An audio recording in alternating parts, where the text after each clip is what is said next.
and let's talk about the injuries. So explain a little bit about the injuries. You can either start in your professional career, or you can either start with some of the injuries if you've had anything throughout like high school and college that were significant that you want to share. When I was younger, I was pretty clean, Mhm. like pretty clean coming up through like seventh grade. I wasn't the kid in the class who like broke their femur in half or something like that. Like I was healthy, like super fortunate all the way through the end of high school. I think I might have had a torn labrum somewhere mixed in there, but nothing serious. My first injury that really took me out of playing time was a herniated disc in 2013, my sophomore year at UNC, Mhm. and that was yeah, I had that one. I think I retore my labrum at a point. There was a point I think when I was coming in to see you guys that I was tearing my labrum before like every season. It was just like every time I would get back on my thorn program, and that's why I say like, I always, as a player, it was extremely frustrating because I didn't know what was causing it, and luckily I found you guys who could help me put the pieces together.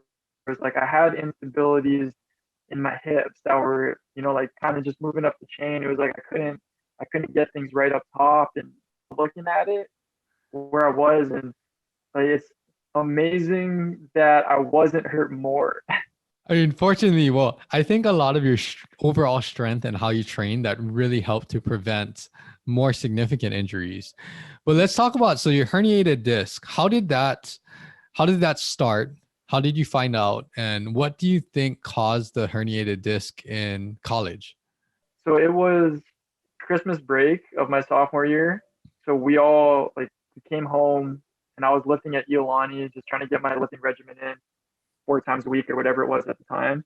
And I was doing a warm up set of back squat. I had the barbell up for a back squat and not very much weight at all. I had a 35-pound plate on each side. It was just a warm up set. And Mhm. so in my warm up set, maybe in my third or fourth rep in, when I hit the bottom, I felt pop in my lower back, and it was real subtle. Like it kind of felt like just like a sensation, kind of like if you like popped like you cracked your back. There's like a little pop, and then but like it was different, like like I could feel something different with it, and I didn't think anything of it. But so I racked the weights and I tried to finish my workout, and then probably about 3 or 4 minutes later, it was like I couldn't even walk. So that was when like I didn't know what the delay was. Like that's normal. Like that happens. But after that point, like I don't think I could walk for like 2 or 3 days. I was just bedridden.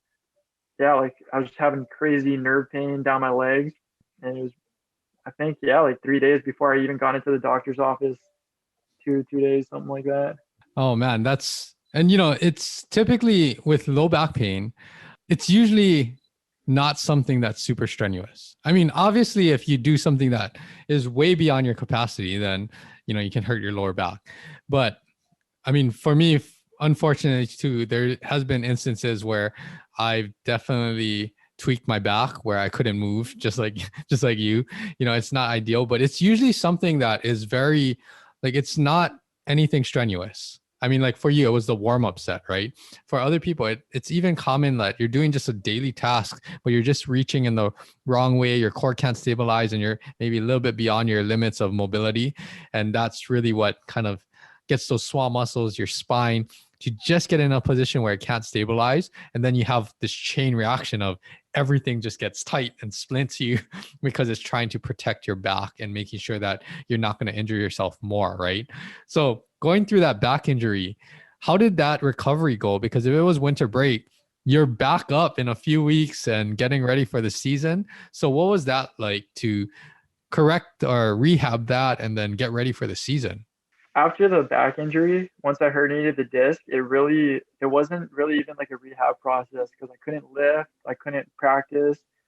I ended up getting epidural steroid shots, which are kind of like cortisone except less intense, I guess.